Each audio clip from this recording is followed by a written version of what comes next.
Okay, Master Desmond, we Yes. spoke about face reading just now, Yes. right? And then we always have we all know that first impressions do count. Yeah. So does grooming, posture, personal presentation affect how lucky someone can become? I think first impression only applies to when you first meet a new boss that comes into the company, right? And in charge, and probably the first time you meet that person or interview, that first impression do count. Yes, they do. Some parts, for instance, we need time to warm up. That means you know the person over time. You know, oh, the person actually is that good, or like this, or otherwise. All right. Some it's they just it's their upbringing. They are well groomed. That impression that doesn't. Does it give you luck? And says yes. With a person who is tidy in the look, at least it will tends to be better, all right, to mitigate his or her luck. I used to win mitigate because it might be bad, right? Yes. So at least it mitigates. So technically, which part you want to expose is the forehead. Yes. You see, especially those who work for corporate, or the government, the forehead is always very important. That's where this what it means. The forehead represents how we connected to in the corporate world, in the government sector, and also in entrepreneur. For instance, you want to keep it clean, unblemished, no cuts, and you want to comb back or cut the hair short. For instance, that will give you able to meet people whom are right for you better. I'm not saying you will, but at least the chances of it is better. For instance, so yes, grooming does help a person's luck and everything. Yeah. Do lucky colors come into play? Oh yeah, lucky color comes with a lucky number. What if the lucky color doesn't fit your skin tone, for example? Interestingly, the lucky number normally fits to the skin tone. Yeah, it does. Somehow. Yes, strangely, it does. Yes, it just works. Does it mean it's like I have to get a one wardrobe all same colors, that kind of thing? Well, when we talk about red, right? There are many variations of red. Yes. The maroon is also red for us. Purple is all in the same space because purple is red means fire. So purple is what you have purplish, right? So red also means pink. It's also part of red. It's also fire element. A bright yellow, for instance, is also. So the variety of I see. variation shades. That's the right word to use, right? So a color, many shades, and go many shades of that color. Yes. So crimson is only reserved for high key events. If your lucky color is associated with fire, yes. If a lucky number is also associated with fire, that will all well work. I'll give you an example. Let's say my lucky number is 9, right? Associated with fire. So I wear red. I make sure I have, $9 that's kept in a red packet and never use it. And I carry almost most of the time. And I use a necklace that have number 9 there, and I have ruby in it. That's quite a fire stone, and I have 9 rubies placed in that, for instance. Yeah. So that will work very, very well. Yes. So the whatever is external do help us to sort of raise our luck or raise our energy. Yeah. So how much can you raise? Like people always ask me, do I want to wear this no bad luck? No. It does help. 10%, 20%. But at a crucial moment, that 10-20% becomes very important, Yes. Yes. So, for example, you have a full facial hair, beard, right? Does that help you? And am I too young to grow out? No, one will never be too young if it works for you. Yes. But how do you know it works? Because, for example, if you're meeting clients all the time, you want a clean face, right? Okay, it comes to image, right? I think that would depend on trade. I think a lot more on trade. Let's talk about suitability. Right. All right. For instance, you're a surgeon. Yes. You can't have, like myself, beard and you become a surgeon. Yes, of course you can. You master it up and everything. So usually you notice that trait where very clean cut look, right? So it comes with the trait. Of course, it's desirable for them to have, let's say, a mustache or a beard. So it may not work for the trait, isn't it? Some will work, some may not work.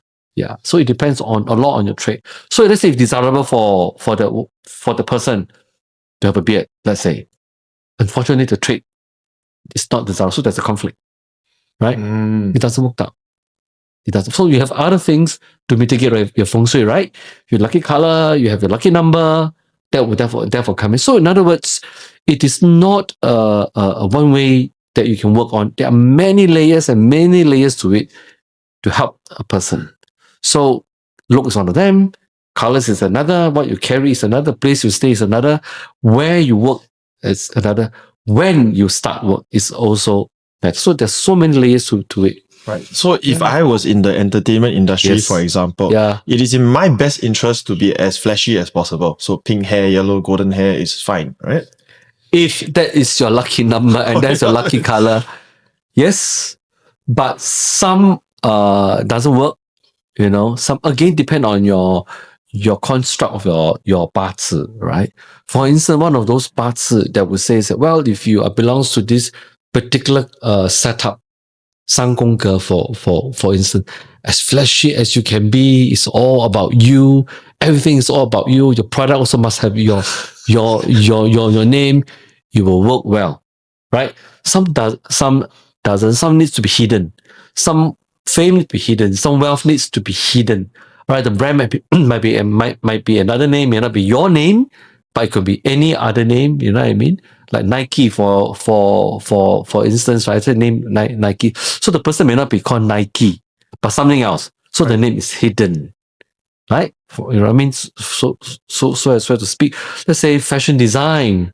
Or a certain construct of the parts we need, but Louis Vuitton, right? Maybe your name is called Louis, you see, and therefore your brand name has to be based on you, and you. So it depends on your chart, though. Some needs to be flashy, some has to be hidden. So it all depends on the birth chart. Okay, so I'm heading to the salon after this. So what color should I get? Black. I keep the hair short though. Okay. Yeah. Okay, that's I was looking forward to ash or something. No, it wouldn't work for you. I'm sorry. No. Yeah, fortunately, black will probably be best. So if you would like to get your personal reading done, please come down to see Master Desmond. He can advise you on the colors. Okay. So other than our outlook, we know and we see in the market wearables. So there are people who go for consultations and they get prescribed, say, this certain jade bracelet with a golden PCO or a Bacchus ring or a certain crystal. Do you think these things are accurate? Do they tie down in the 八字 well? Does it really increase a person's luck, fortune? And how does it actually improve if it does? So it is go back to what we have discussed before. So the wearables, even we wear our lucky numbers around our neck, colors, the shirt that we wear, all these are wearables. So are bracelets, so are necklace made of jade, made of crystals. They have energy and therefore they will work. And what about talisman? Of course they will work. You know what I mean? They are being blessed and they carry certain energy. It will work. But to what extent can this work is of course always an area of debate. Is there absolute? No. I don't think it will work 100%. In my opinion, should add on to that again, is that like a 10-20% of like just like the colors. Of course, when you're in critical areas, then the 10-20% can be very helpful. Yeah. Of course, certain energy will tend to work for certain things. For instance, I have bad luck all the time, right? Yeah. I wear something which help me to block all these unfortunate events. I always get quarrel with people. How do I avoid that? That's always a question to ask. Well, people in the mineral world say, oh yeah, I can get something called obsidian. So you prevent people or me starting a quarrel with someone else. So I wear it on my right hand. All right.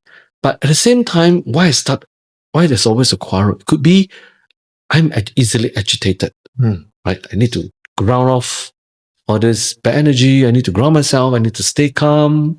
So I probably need to wear a blue lace agate, for instance, on my left. And my right, probably I wear a obsidian or petrified wood just to ground off my bad energy, you see. So there are ways you can use it. You can in a way mitigate it, but it's not 100. And I mentioned before, it's never. I mean, it depends on the person's environment, right? If you're working in a very tense environment, that deadline is always, is always hanging there. Unfortunately, then the place has to be done.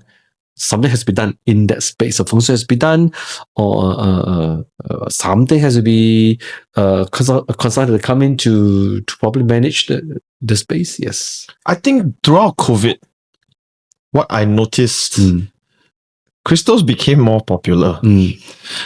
There are live sales online that you get to get a free consultation, and then you purchase the bracelet, say $270. That was back then. I have no idea how much you guys are buying it for right now. Maybe it's in the thousands. So, do you think crystals, like you mentioned, 10-20%? So, what if I wear a bracelet with 10 different stones, 20 different stones, a multicolored rainbow? How does this affect the people wearing them? And is it advisable to be worn on a daily basis, or even when you're going to sleep or shower? I know some people who are very superstitious. They carry everything all the time. I've encountered that too. To wear it. Yeah, I've encountered one. It's a friend of mine. So it's like, you come in, let's take out all the crystals that you wear on the neck, on the bracelet, and even at the ankle, you see. So we took out and weigh about almost 15 kilos. I'm like, God, you're paying 50 kilos weighing around. So the question is, do we wear in combinations or do we wear a single stone? Right? So in combinations, you need a very skillful practitioner to put it together, because crystals do conflict. All right? Of course, they do harmonize, but they do conflict with each other. For instance, someone may put, it's a bit too technical though, flora and tiger put together and put it on the bracelet, right? That's an invitation for trouble, So a person will always meet quarrels, very unpleasant encounter whereby being shouted at or screamed at, because the combination of the crystals do invite those energy for some reason. All right. So yes and no, it does help in many ways, and it may not be very helpful in also many ways. You wear the wrong combination, it does not help. You wear the right one, it does mitigate. But do you need to wear 15 kilos? I mean, up to individual preference. I usually say, if you know how to use crystals, you probably use one or two that is helpful. Right. Back to the question, do you need to wear daily? I think it all depends on the person, what the person needs. If let's say the person is on a journey of health and seeking a balance, amethyst is good to wear daily. But it's all about balance, right? Amethyst is that. If let's say, I'm going for drink and I don't want to drink so much, and I believe that minerals can help me, crystals can help me. So probably that night when I'm drinking, I would wear an amethyst. Amethyst does not make you drink more and you don't get drunk. It tells you somehow after drinking, you notice, this is enough. I should not be drinking. That's what amethyst, the energy effects are. Not you can drink as much as you like and you won't get drunk. There's no crystals in the world that allows you to drink as much as you like and you won't get drunk. But it allows us to balance our perspective and not to overdo, for instance. So sometimes you can wear it all day, sometimes you can wear it, depend on purpose. So in short, it's the intent that I have, that I want to get, and therefore I put on that crystals for short or long term. Okay, so when we walk past these gold value dollar shops, right? We have a lot of those Chinese New Year promotions, 10% off, free handicraft fees, all the golden pigs, the abacus. So these things, is there any feng shui element to it? So we need to ask ourselves, where the energy comes from, right? Our crystals, you have energy. So all this gold. But would it be amulet, like from intention? Like it's a reminder that, if I wear a Becker's, I should always... that's more like psychological, right? Yeah. So in a way, psychological, is it an energy? Answer is yes. Consciousness and subconscious is also a form of energy, but it's blessed. Then of course it is also an energy itself. So this, I don't disagree. People who wear this, as long as it works, you see, yeah. So does it have energy? Maybe. Yeah. Maybe. As I say, it's also a form of reminder, right? Yes. Yes. So to me, to even have that intention or reminder, it is an energy on its own. And it's a conscious, yes. it's a conscious consciousness, energy. yes. And that is quite strong, right? Yes. Right. It can be. Okay. Okay. So is there a difference if I wear white gold, silver, stainless steel, or yellow gold? So we ask ourselves this is what's available now. Yes, or palladium, Yeah. Right. So back in the olden days, we're talking about 2,000 years ago, where those smelting technology is not advanced, right? We only wear gold and silver. Yes. Do they work? Yes, of course, gold and silver. But now we have all the varieties. Do we have any difference? No. I don't feel there's any difference. So in a way, it's just a metal. I think what's important is what is the metal made into, right? Is it a baker's gold, a baker's silver, a baker's? Of course, we would think that gold is worth more.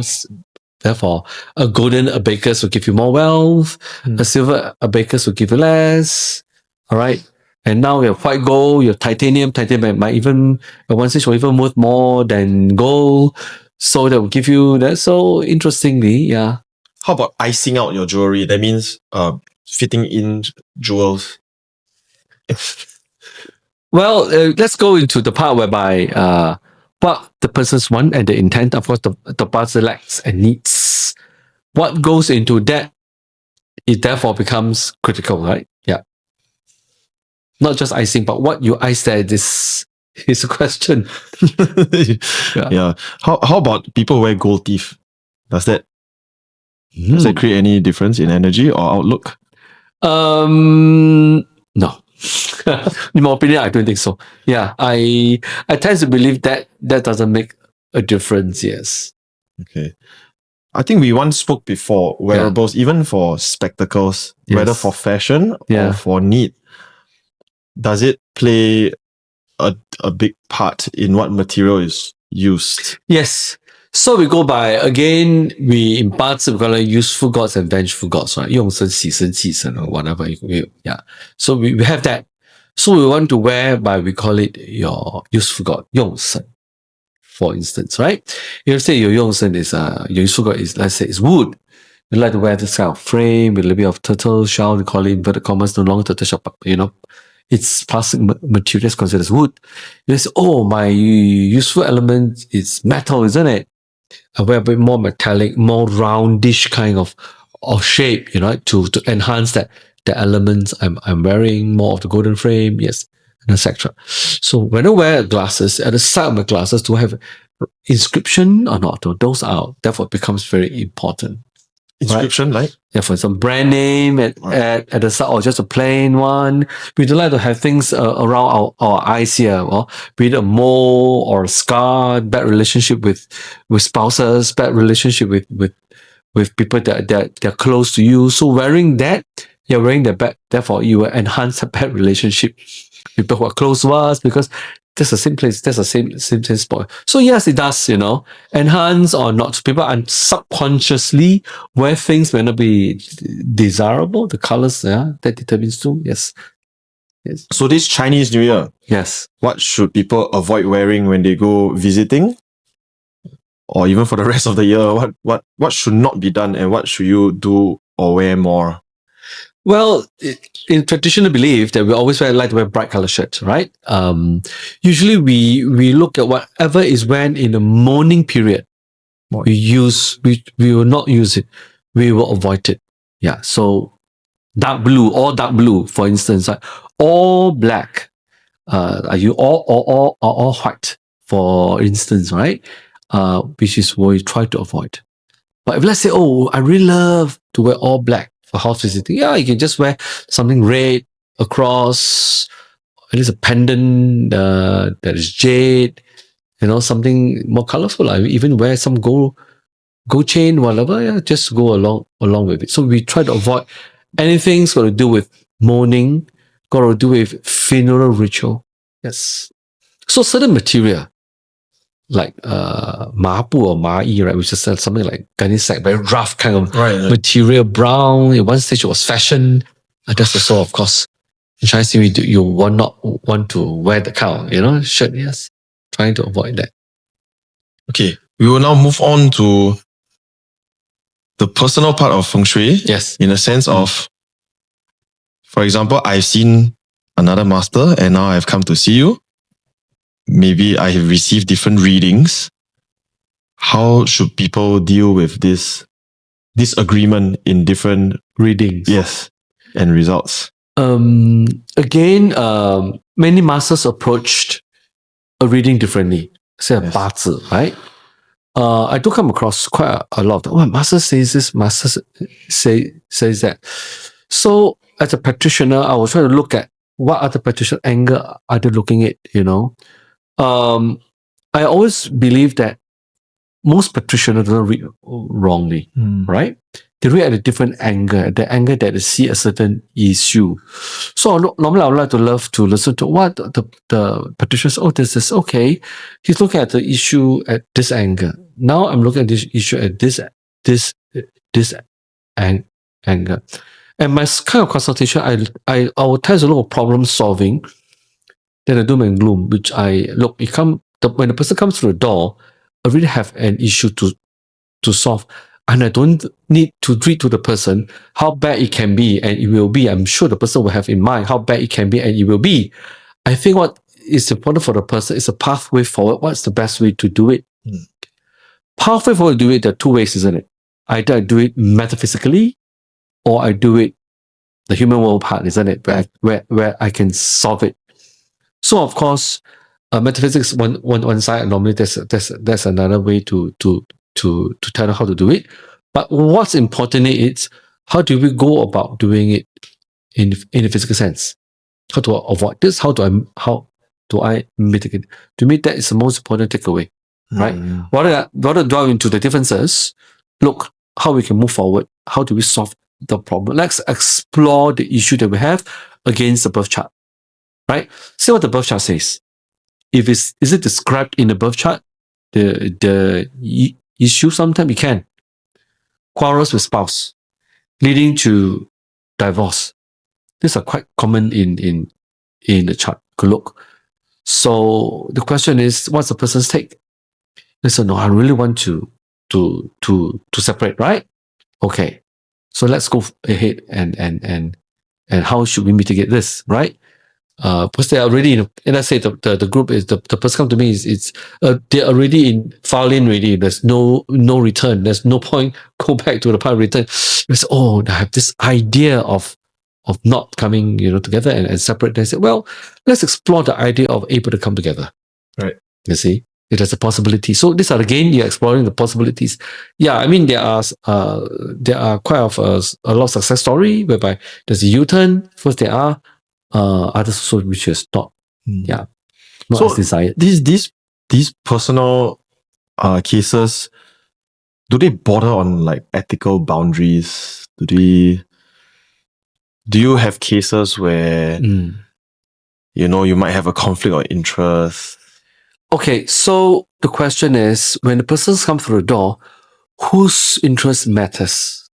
The persons who come through the door. That's one. And yeah, there are many cases. I do come across moral. Should I be telling this, or should I not? I choose. If I were to err, I would choose on the moral side. Yeah, I will not advise. Otherwise. One thing for sure is I have a client who came to me and says, "Look, I have two competitors. This is business. Well, I can have do this. I do a lot of damage to this person, so that it will not. I lose one competitor. You said, oh, okay. So the chart tells us, of course, the way living forward, what can be done. So I will stand in the city. Let's ignore this competitor and enhance your chances of getting other businesses, right? So I would tend to advise on that. Yeah. So how do we mitigate such way this person shall no longer bother? So I'll suggest many ways, and therefore enhance the other side. So that is again, it's a very fine moral standing. Yeah, very fine moral standing, which I usually get most of. So in a sense, we do not try and cut out the legs from other people, rather offer what they have better. Correct. Of course, I don't believe in blowing off a candle to make yourself look brighter. Right. That won't work. Yeah. So these are under the business, but business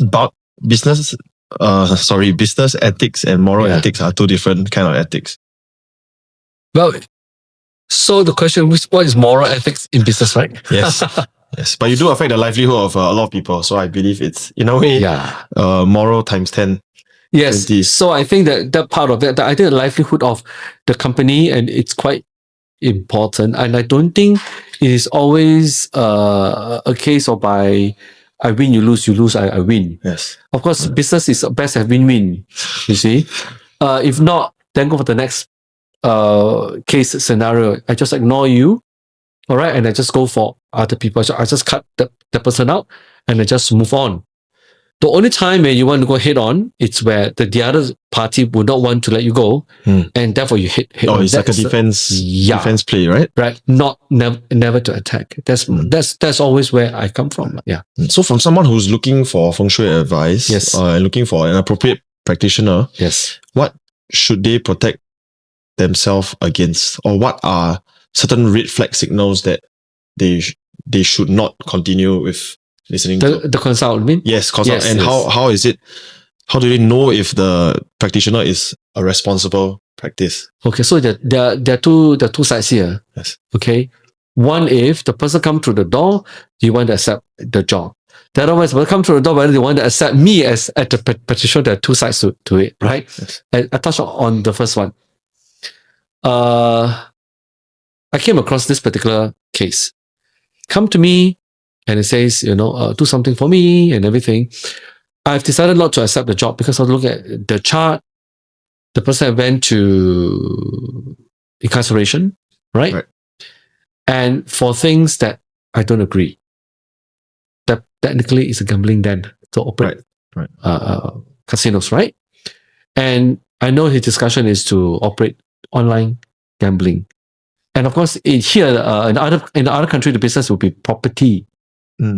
So, by assisting him, I cannot get to think that I'm helping, him to prosper.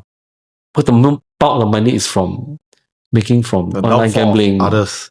Right. Yes, and also that. So, hence, I just dropped the case. Yeah, I did not want that. That's for me, but other people may want to accept lah. Yes.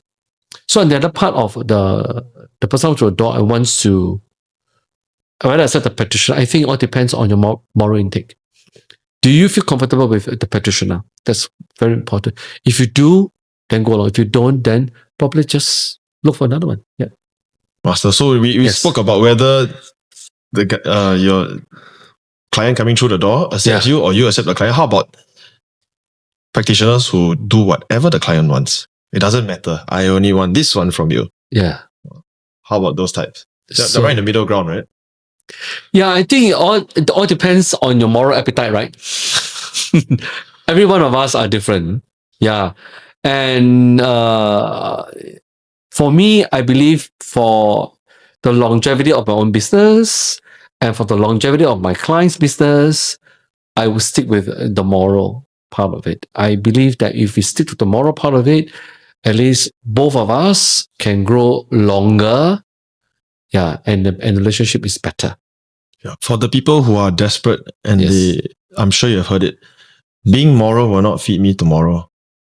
Okay. Yeah, so I really need to be able to survive. So how do you advise someone like that who has been in a very desperate situation? Because I was there with you once. Yeah. Yeah. I had an issue once and I I did listen to you and my life did turn out better, but please. So that people come to me and say it's doom and gloom, isn't it? It's either black or white. Yeah. To me, a lot of in my line of work, there are a lot of areas that are grey, which I believe in that, and hence it's my line of job is very hard for people who believe only black and white and there's no grey. And you must point out that, look, between this or that, there's an alternative pathway. All right. And I think the hard part is to show that person what is the alternative pathway. For us, we fall back on the framework of 八字. All right. For us, we forward the framework of the 流年, all right, which means the yearly luck, right? Inside that, the monthly luck. Because to the one person, it's quite dire, probably can't see the day of the light or the next day and the next moment. So you pull it out and say, look, this is going to way forward, and my mind, this is going to way forward, and this is going to work. And I think the rest of it is up to the practitioner able to convince that person to find the alternative pathway, not the black or the white. All right.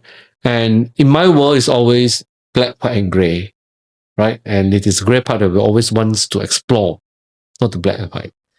And hence, I think it's a lot fall to the shoulders to the practitioner on how to deliver that and convince the person who come to you. Yeah, it's right. A lot of people who come to me, it's either black or white.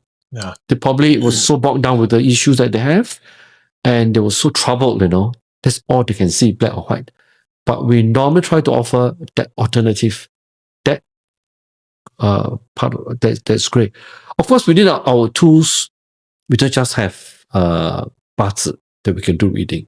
We have an alternative method. It's called I Ching divination. Yeah, 卜卦. So use that. We also can tell the way forward, and that's where the answer can be a solution, or the pathway can be reviewed using that methodology.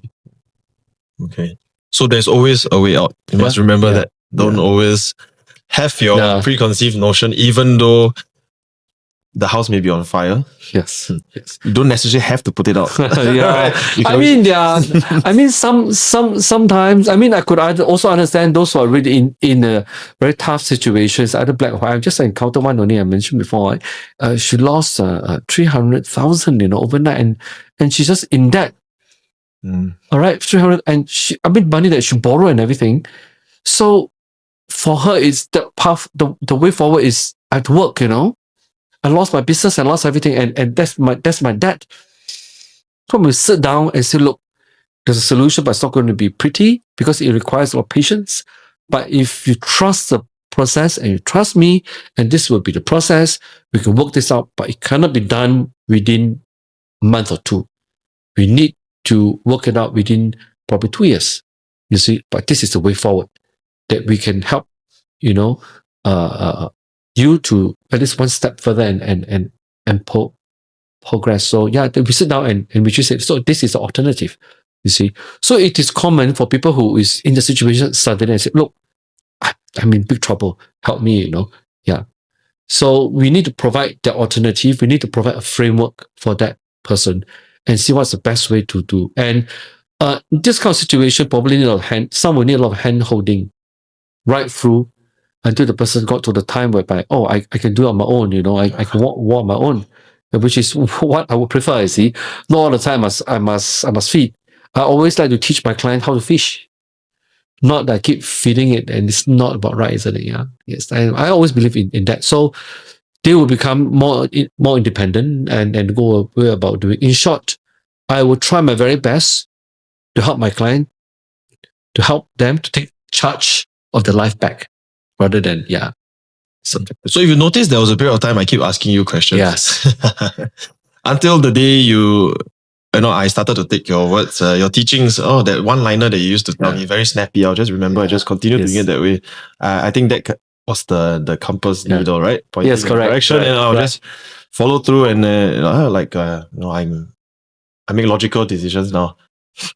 Clearer headed to make. I'm glad it worked for you. That is what Feng Shui does, ladies and gentlemen. I'm glad it worked for you. Yeah. Okay, so good. Last one, in your own words, how will you describe what Feng Shui actually does? beyond superstitions and stereotypes? Okay. I think Feng Shui, it is it's an art form. I use the word art.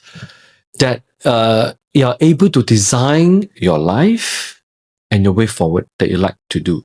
I use the word art because it pulls in so many elements, and if you work them in synergy, it therefore able to craft path, a framework that you can go forward. So in short, Feng Shui is the art of designing your pathway forward in life. Is there a time where someone needs to have to start with Feng Shui? Oh, I mean, in terms of time, of course, the earlier the better, is it? Which means you have more time to prepare, you have more time to receive, and of course, you will not miss your opportunities when it comes, right? And therefore, you're able to catch the train. You see, as soon as it arrives. So the answer is the earlier the better. I mean, I have clients who come to me as when you just step into the workforce, that was come the earliest. The youngest that I come, let me try to recall, 24 years old. Yeah. Just a year younger. Just the same age I was when I first met you. Yes, 24 years old. Yeah. I always believe in getting pointed at in the right direction and then moving slowly, rather than going fast in the wrong direction. Yes.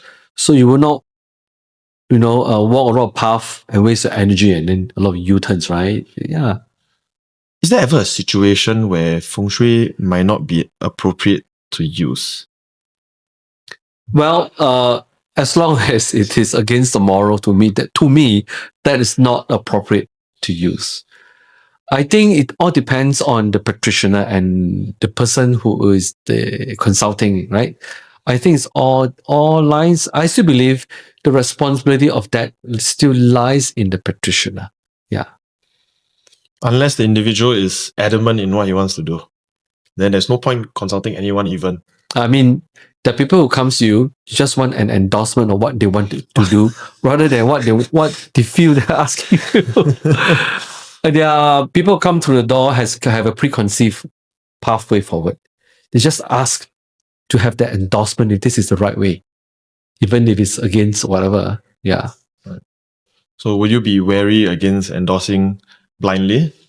For me, normally I need to look at a lot of factors. One, the person's characteristics. Most of the parts will have described that, and through a conversation with that, we are trained, in this trade, at least for me, in the 15 minutes conversation, I was able to suss out the characteristics of that person, given the cues, given the parts, and therefore, should I proceed or should I not proceed with the consult? Yes. No. Yeah. Okay. So,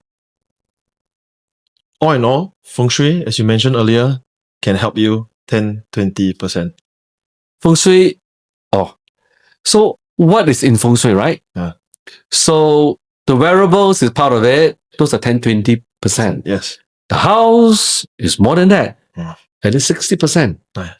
70% it can mitigate. So a comprehensive way of doing it. The house you do, the office you do, the wearables, what you should be wearing, which colors and all those, right? If you have a car, what's the car plate? So totally comprehensive you did.